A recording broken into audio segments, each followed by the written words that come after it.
welcome to our class today. This morning, I want us to look at the transportation model.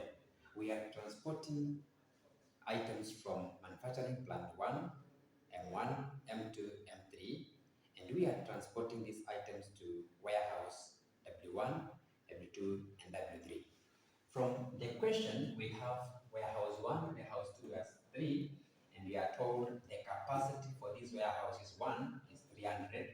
The warehouse 2 has a capacity of 200 units, and warehouse 3 has a capacity of 500 units.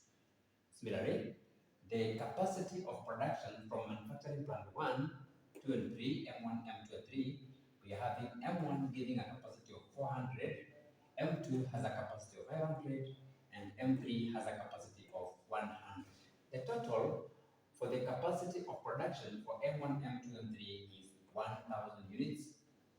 And likewise, the capacity for warehouse 1, 2, 3, W1, W2, and W3 is coming to 1,000 units.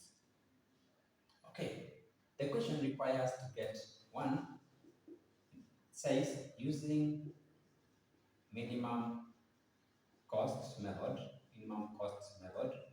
or least cost method, LCM, allocate the transportation of units from M1, M2, and 3 to W1, W2, W3 using the minimum costs.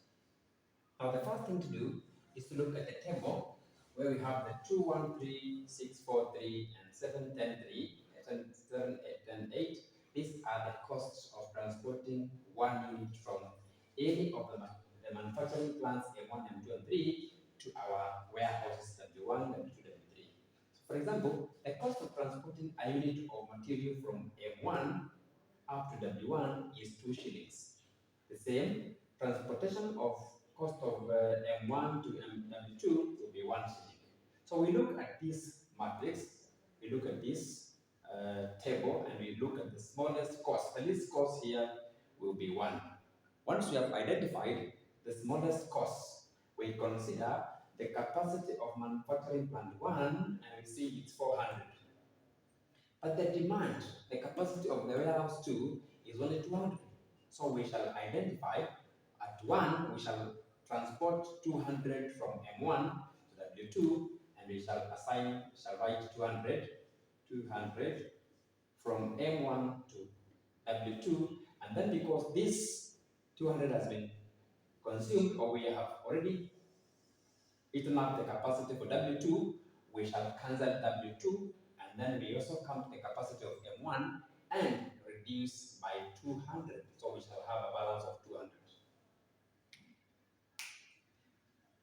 Then we move to the next smallest cost. We have now 3, 5, 8, and 7, 6, 2. The smallest now is again 2. And so we land here and want to transport the balance from M1, which is now 200, we transport that to W1, warehouse 1. And therefore, we shall assign 200 here. But we also consider the capacity of W1.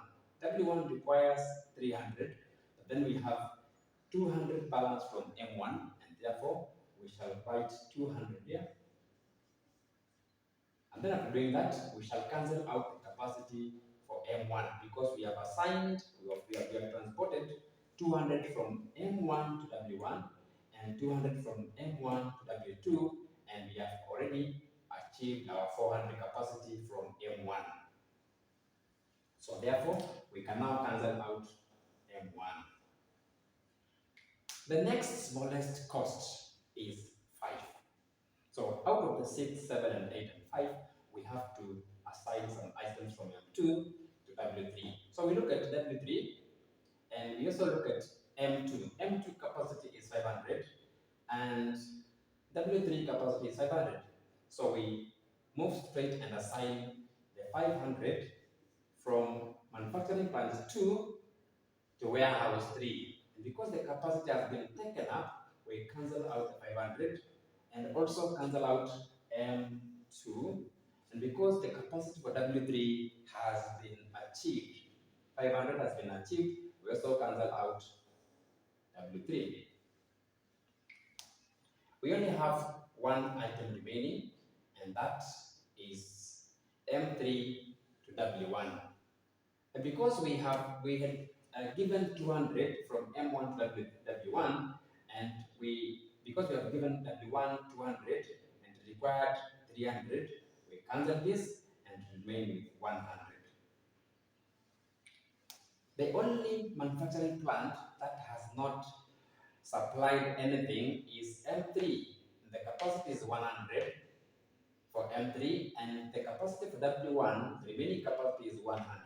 And therefore, we shall therefore assign 100 to W1 from manufacturing plant M3.